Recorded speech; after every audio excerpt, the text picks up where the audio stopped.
makaanaayizeeshinii irratti hojiiwwan hojjetaman hunda meeshaalee 550 ol paampii dabalatee taaksiin tokko yoo akka irratti hin gatamne godheetu mootummaan taaksii achirraa argatu qonnaan bulaaf jecha dhiise. Taaksii irraa bilisa qonnaan bulaan akka bitatu godhe. Konkolaataan tokko biyya alaatti yeroo galu taaksii isaa meeqa? Parsantii 200 ol. Otuu tiraaktara tokko irratti parsantii 200 ol ta'ee gatii amma qonnaan bulaan tiraaktara ittiin bitatu dachaa 3 ta'a jechuudha. Kana mootummaan misooma walootiif jecha jijjiirama fiduuf jecha qonnaan bulaaf jecha dhiise. Kana alatti immoo inisheetivoota jiran hundayyuu immoo mootummaan mallaqa ofii irratti mallaqa galiidhaan sassaabee irratti dhangalaaseetu misoomsaa jira. Kun qonna keenya irratti jijjiirama fiduudhaaf. Qonna keenya irratti maaliif jijjiirama fidu? Isaan jijjiiramni dhufa waan ta'eef.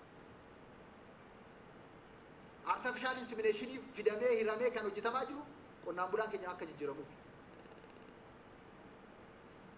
Buna biqilaan qophaa'ee kan dhiyaatuuf qonnaan bulaan akka jijjiiramuuf. Avukaadoon, muuziin, inisheetivoonni hundumtuu shaayii irratti hojiin hojjetamaa jiru. Kun hundumtuu qonnaan bulaan akka jijjiiramuuf. So xaa'oon ammas addunyaa faabrikaa nuuf harkaan qabnu waan ta'eef addunyaarraa dhufa waan ta'eef gatiin isaa karaa fuulduraatti dabaluun isaan oolu. Waan kiisi keenya keessa hin jirre irratti nuyi murteessuu hin dandeenyu waan nama biraati. Ofii qabaachuudhaaf irratti hojjechuu qabna.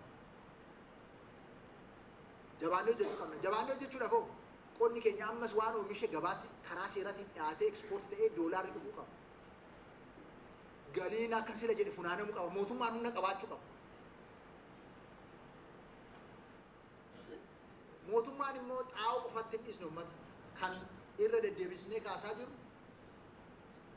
kompoostii fi barmii kompoostii irratti qonnaan bulaan keenya jabaatee hojjechuu qaba.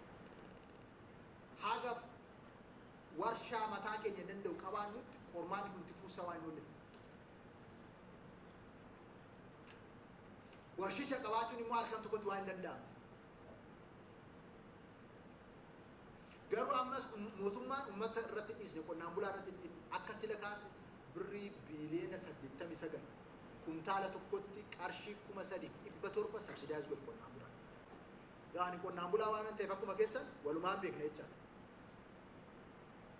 Namoonni tokko jiru warri qonnaan bulaa hin taane warri dubbichaan quban qabne malee an akka qonnaan bulaatti sin faana waluma qixa beeknaa jechaadha.